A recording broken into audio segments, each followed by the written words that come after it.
जी, तो नेक्स्ट हमने oxidation reaction alkyne के डिस्कस करने हैं, जिसमें ऑक्सीजन के कम मालिक्यूल्स इसके अंदर ऐड करेंगे। तो फर्स्ट रिएक्शन है एडिशन ऑफ ऑक्सीजन। इसमें सिंपल एक ऑक्सीजन ऐड करना होता है, हमने। तो इस रिएक्शन की जो प्रोडक्ट होती है उसका नाम होता है इपॉक्साइड। आप यूँ लिखेंगे, अल्कीन है इथीन, और इसमें एक ऑक्सीजन आपने ऐड कर देना है। इसको मालिकुलर फॉर्म में लिखना है, 2 से कैंसिल हो जाएगा तो ये एक ही ऑक्सीजन बनता है। तो CH2 जिस तरह से हमने हेलोजन ऐड किया था उसी तरह से आपने ऑक्सीजन भी इसके साथ लिख देना है। तो ये वाली जो प्रोडक्ट बनी है इसका नाम है इपॉक्साइड। और इसका अगर हम प्रॉपर नेम लिखेंगे तो ये चूँकि इथीन है और ये ऑक्साइड है तो हम इसको इथाइलिन ऑक्साइड भी कह सकते हैं। और ये रिएक्शन यहाँ पे इपॉक्साइड्स ग्लाइकोल्स की प्रिपरेशन के लिए हमें हेल्प आउट करता है। The next reaction is hydroxylation of alkyne. Next हम हाइड्रोक्सिलेशन डिस्कस करना है। तो हाइड्रोक्सिलेशन का मतलब है हाइड्रोक्सल आपने ऐड करना होता है अल्कीन के अंदर। तो हाइड्रोक्सल चूँकि ये हर अल्कीन 2 लेगी, 1 2 3 4 5 और 6 हाइड्रोक्सल हमें रिक्वायर्ड है। लेकिन हम यहाँ पे देखें तो हमारे पास 1 2 3 और 4 ही हाइड्रोक्सल मौजूद हैं।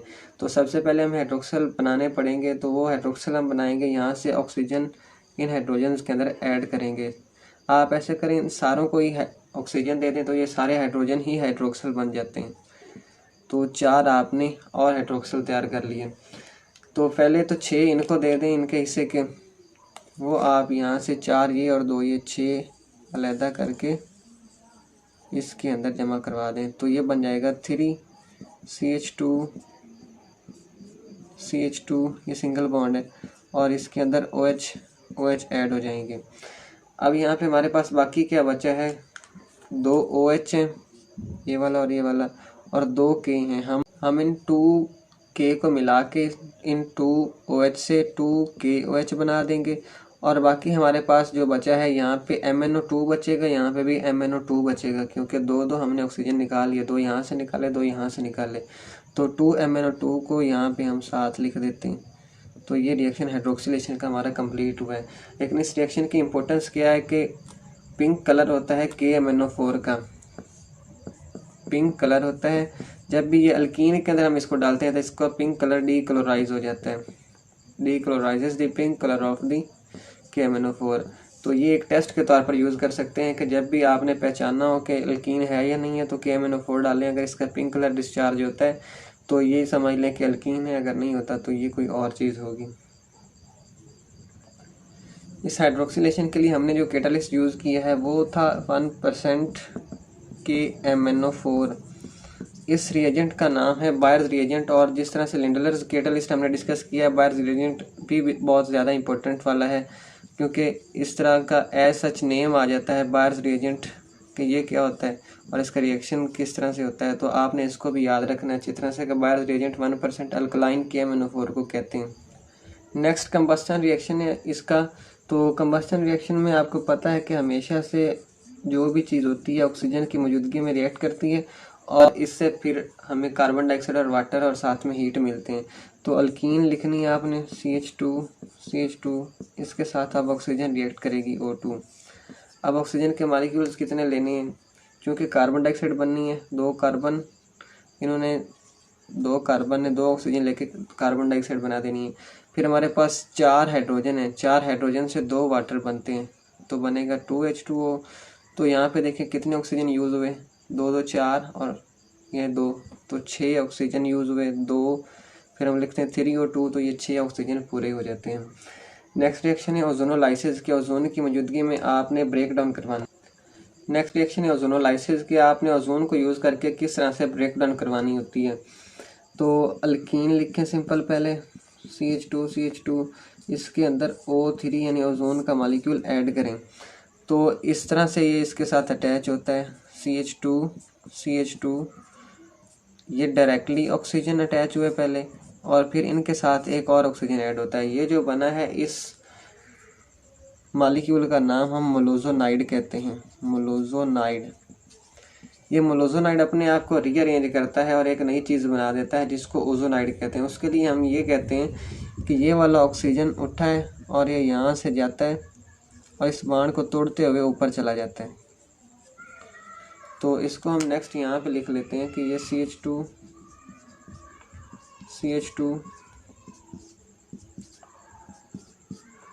ये ऑक्सीजन यहाँ से गया और इसने ब्रेक डाउन करवा के इस बॉन्ड के ऊपर चला गया, तो इससे ये बनेगा CH2, बल्कि ये बॉन्ड हमने अब नहीं बनाना, CH2 और ये ऑक्सीजन डायरेक्टली अटैच हो गए और ये ऑक्सीजन दूसरा जो है ऊपर इनके साथ अटैच हो जाता है। ये जो बना है इंटरमीडिएट, इसका नाम है ओजोनाइड। इस ओजोनाइड की मज़ीद रिएक्शन होता है और ये ब्रेक डाउन हो जाती है। ये उसी तरह से अगर हम इस CH2 को थोड़ा सा खोल के लिखें और ये ऑक्सीजन उसी तरह से इसके साथ अटैच है, इसको भी थोड़ा सा खोल के लिख लें और ये वाले ऑक्सीजन भी इसके साथ अटैच है। अब यूँ करना है, यहाँ से ये तोड़ के इधर कर देना है, ये तोड़ के इधर कर देना है और वाटर का साथ रिएक्शन करवाना होता है हमने। उस वाटर को ये जो इजाफी हमारा ऑक्सीजन बचा है वो दे देते हैं, ये वाला, तो ये बन जाता है H2O2। और ये देखें ये CH2O है, इसको हम अगर खोल के लिखते हैं तो ये इस तरह से बनता है HCH और ये डबल बॉन्ड ऑक्सीजन, और ये दो चूँकि बने, एक ये और एक ये, तो एक एल्डिहाइड जिसका नाम है फॉर्मेल्डिहाइड ये बनता है। तो ये जो H2O2 हमारे पास बना है ये मज़ीद जिंक के साथ रिएक्ट करता है और इसको फिर अपना ऑक्सीजन दे देता है, तो ये H2O फिर से बन गया और जिंक ऑक्साइड सेपरेट हो जाती है। ओजोनोलाइसिस का ये रिएक्शन डबल बॉन्ड की पोजीशन को लोकेट करने के लिए इस्तेमाल किया जाता है, इस वजह से ये भी इम्पोर्टेंट होता है। नेक्स्ट एट द एंड हमने पॉलीमराइजेशन को डिस्कस करना है। पॉलीमराइजेशन वो प्रोसेस होता है जिसके अंदर छोटे मालिक्यूल्स ऐड होकर एक लंबा मालिक्यूल बनाते हैं। तो इथीन जब बहुत सारी हम लेते हैं, एन इथीन यानी कि अनकाउंट है, जितनी भी ले सकते हैं आप, ये जब आपस में रिएक्ट करती हैं तो लंबा मालिक्यूल बनाती हैं। होता ये इस तरह से है कि ये वाला बॉन्ड दरमियान में फिर अगले का अगले में शिफ्ट हो जाता है और ये सिंगल बॉन्ड्स बनते जाते हैं CH2 के, और ये इधर भी इंक्रीज़ होते हैं, ये इधर भी इंक्रीज़ होते हैं। हम एक ब्रैकेट लगा देते हैं कि ये दोनों साइड पे इंक्रीज़ हो जाते हैं और इसका नाम हम फिर रखते हैं कि ये पॉलीइथीन है, यानी कि इथीन के बहुत सारे मालिक्यूल्स इसमें हैं। और बेस्ट क्वालिटी का अगर हमें पॉलीइथीन चाहिए होता है तो हम यूज़ करते हैं टाइटेनियम टेट्राक्लोराइड, या यूज़ कर सकते हैं एल्यूमिनियम ट्राईइथाइल, C2H5, और ये 3 हमने लेने हैं। ये बेस्ट कैटालिस्ट है इसके लिए। इसके अलावा हमें ट्रेसेस ऑफ ऑक्सीजन भी रिक्वायर्ड होते हैं, 0.1% तकरीबन 100 ATM हमें प्रेशर रिक्वायर्ड होता है और तकरीबन 400 डिग्री का टेम्परेचर रिक्वायर्ड होता है, जिससे हमें बेस्ट क्वालिटी की पॉलीइथीन मिल सकती है। यहाँ पे ऑक्सीडेशन और पॉलीमराइजेशन रिएक्शन कंप्लीट होता है। नेक्स्ट हमने इथीन के यूजेस को डिस्कस करना है। तो इसका फर्स्ट यूज़ है कि ये सबसे पहले पॉलीमराइजेशन से पॉलीइथीन बनाती है, जो कि हमने रिसेंटली डिस्कस किया है कि पॉलीइथीन बनती है जो कि प्लास्टिक बैग्स में, इसके अलावा शॉपर्स में और बॉक्सेस वगैरह बनाने के लिए यूज़ होती हैं।